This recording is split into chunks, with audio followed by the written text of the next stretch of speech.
আসসালামু আলাইকুম। কেমন আছেন সবাই? প্রচন্ড গরম, গরমে ঘামায়ে গেছি। অফিসের মধ্যে ফ্যানও ছাড়তে পারতেছি না কারণ ভিডিও রেকর্ডিং চলতেছে। যাই হোক মেইন কথায় চলে যাই। আমরা আজকে কথা বলব মালদ্বীপ নিয়ে। আমি প্রিভিয়াস একটা ভিডিও দিয়েছিলাম মালদ্বীপ নিয়ে। যেই ভিডিওটা দেখে অনেকে আমাকে আসলে নানানবিধ প্রশ্ন করেছেন। বিশেষ করে সবাই আমাকে ফোন দিয়ে, "ভাই আপনার কাছে মালদ্বীপের ভিসা আছে কিনা?" এই ধরনের প্রশ্নগুলো করেন। আর মালদ্বীপের বর্তমানে ভিসা রেশিওটা কেমন, ভিসা হচ্ছে কিনা, যাবতীয় বিষয়গুলো নিয়ে আজকে আমরা আবার নতুন করে আপনাদের নতুন একটা নতুন অবস্থাটা কি অবস্থা বোঝানোর চেষ্টা করব। যাই হোক চলে যাই আমাদের মূল ভিডিওতে। তার আগে একটা জিনিস বলে নেই যে ভাই আপনারা পুরো ভিডিওটা দেখে তারপরে কমেন্ট করবেন। পুরো ভিডিওটা দেখে তারপরে আমাদের মেসেজ করবেন বা নক দিবেন। ঠিক আছে? না দেখে আপনারা শুরুতেই মনে করেন যে ভিডিওটা দেখেই ডেসক্রিপশনে ঢুইকে আমার Facebook এ যাওয়া নাম্বারটা নিয়ে আপনারা কল দেওয়া শুরু করে দেন। আগে বুঝেন আমি কি বলছি কারণ আপনার প্রশ্ন উত্তরগুলা এই ভিডিওতে থাকতে পারে। সো আপনি যদি সেম প্রশ্নটা বারবার সবাই যদি করে না ভাই আসলে হেল্প করতে গেলেও নিজের কষ্ট হয়ে যাবে। একই প্রশ্ন সবাই ফোন দিয়ে করতে থাকে। যাই হোক লম্বা করি না। মেইনলি হচ্ছে মালদ্বীপের ভিসা খোলা আছে কি নাই? অনেকেই জানতে চায়। ১ নম্বরে হ্যাঁ, মালদ্বীপের ভিসা খোলা আছে। মালদ্বীপ কিন্তু গত ২ বছর আগে ২০২৩ এ কিন্তু শেষ দিকে এসে বন্ধ করে দিছিল। পরে আবার চালু করছে, আবার বন্ধ করে দিছে। ওই অবস্থার ভিতরে কিন্তু মালদ্বীপ যাচ্ছে। এখন বর্তমানে কিন্তু মালদ্বীপের ভিসা বাংলাদেশীদের জন্য কিন্তু খোলা আছে।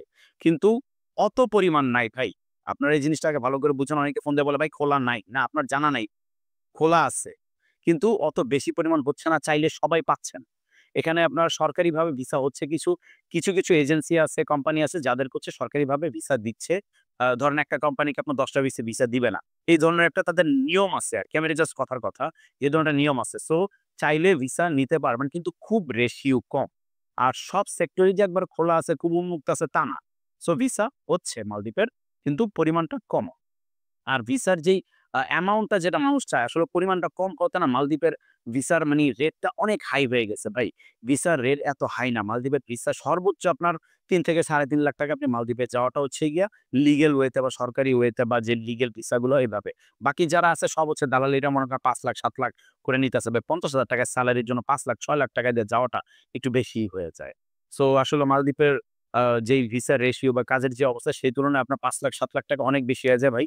আপনি ৫ লাখ ৭ লাখ টাকা দিয়ে অন্যান্য ভালো দেশেও চাইলে যেতে পারবেন যে মালদ্বীপে যেতে হবে যেমন কিছু না। হ্যাঁ, যাদের লোকজন আছে, যাদের আত্মীয়স্বজন আছে, যাদের কানেকশন আছে, চ্যানেল আছে, তারা আপনার ভিসাগুলো ইজিতে পেতে পারেন। ঠিক আছে? তাদের লোকজনের কাছে তারা যেতে পারেন। তারা গিয়ে কিছু করতে পারেন। আপনার যদি মালদ্বীপে একবারে যাওয়ার খুব বেশি ইচ্ছা হয় ভাই, মালদ্বীপের জন্য বাংলাদেশীদের জন্য ভিসা ফ্রি। আপনি চাইলে যেয়ে ঘুরে আসেন। কাজের ভিসা না, টুরিস্ট ভিসা। সো আপনারা চাইলে যে একবার ঘুরে দেখে আসুন, ওই দেশের পরিস্থিতি বুঝেন, অবস্থা বুঝেন, ভিসার ব্যবস্থা করা যায় কিনা সেটা দেখেন। দেখে যদি আপনি কারো সাথে কনট্যাক্ট করে এভাবে করতে পারেন, আমরা দেশে এসে তারপরে চাকরি নিয়ে আবার যান। একেবারে আহামরি কিছু না। ব্যাপারগুলো ভালো করে বুঝেন ভাই। খুব সিম্পল ব্যাপার। আমি সবসময় আপনাদের বুঝানোর চেষ্টা করি, অনেকে বুঝে না। নানানবিধি কমেন্ট করেন ভাই। সো এই নানানবিধি কমেন্ট করারই একটু ভালো করে বুঝে নেন। ঠিক আছে? সো ভিসা রেশিও মোটামুটি আছে কিন্তু অত বেশি না মালদ্বীপের। আর সেলারি রেঞ্জ অত ভালো না। সো এই হচ্ছে বর্তমানে মালদ্বীপের অবস্থা। এখন আপনারা চাইলে এপ্লাই করতে পারেন। যারা মালদ্বীপে নিচ্ছে কিন্তু ব্যাপারগুলো একটু ভালো করে যাচাই-বাছাই করে নিবেন। কারণ তার কাছে ৫ টা ভিসা থাকলে সে মনে করেন ৫০ জনের কাছ থেকে পাসপোর্ট নিয়ে রাখে, টাকা নিয়ে রাখে। এই জিনিসগুলো হচ্ছে গিয়ে ভাই মানুষের সাথে ধোঁকামি করা, ভাওতাবাজি করা, দালালি করা। এগুলা ঠিক না। ঠিক আছে? সো আমি সবার কাছে রিকোয়েস্ট করব একটু ভালোভাবে যাচাই-বাছাই করে কোন কোম্পানিতে যাচ্ছেন, বেতন কেমন হবে, কি আশয় বিষয়, এই ব্যাপারগুলো ভালো করে জেনে বুঝে তারপরে একদম ম্যান পাওয়ার করায় দিতে হবে। সবকিছু মিলিয়ে জেনুইন ভাবে যদি যেতে পারেন, যেতে চান, সমস্যা নাই। মালদ্বীপে মোটামুটি প্রচুর বাঙালি আছে, ইনকাম আছে। কিন্তু একেবারে যে খুব আহামরি কিছু ভালো হয় তাও না। ঠিক আছে? সো আপনারা যদি চান ট্রাই করতে পারেন, ভিসা খোলা আছে। আরেকটা ব্যাপার হচ্ছে গিয়ে যারা অনেক বন্ধু-বান্ধব আছে আপনাদের বন্ধুদের সাথে ভিডিওটা শেয়ার করতে পারেন, তাদের উপকারও হতে পারে। সাবস্ক্রাইব করেননি, সাবস্ক্রাইব করে দিয়েন আশা করি। আর হচ্ছে গিয়ে যারা আমাদের সাথে কনট্যাক্ট করতে চান বা যোগাযোগ করতে চান কোন হেল্পের জন্য, বিদেশ যাওয়ার ব্যাপারে না, কোন হেল্পের জন্য সেক্ষেত্রে আপনারা কমেন্ট করতে পারেন। আদারওয়াইজ আমাদের আ Facebook এর লিঙ্ক হচ্ছে গিয়ে কমেন্ট ইয়াতে ডেসক্রিপশনে দেওয়া আছে। ওখানে আমাদের WhatsApp নাম্বার দেওয়া আছে। WhatsApp এ যোগাযোগ করতে পারেন। প্লিজ দয়া করে মেসেজ দিবেন। ডাইরেক্ট কেউ কল করেন না ভাই। রিকোয়েস্ট। সো এই জিনিসটা মাথায় রাখবেন।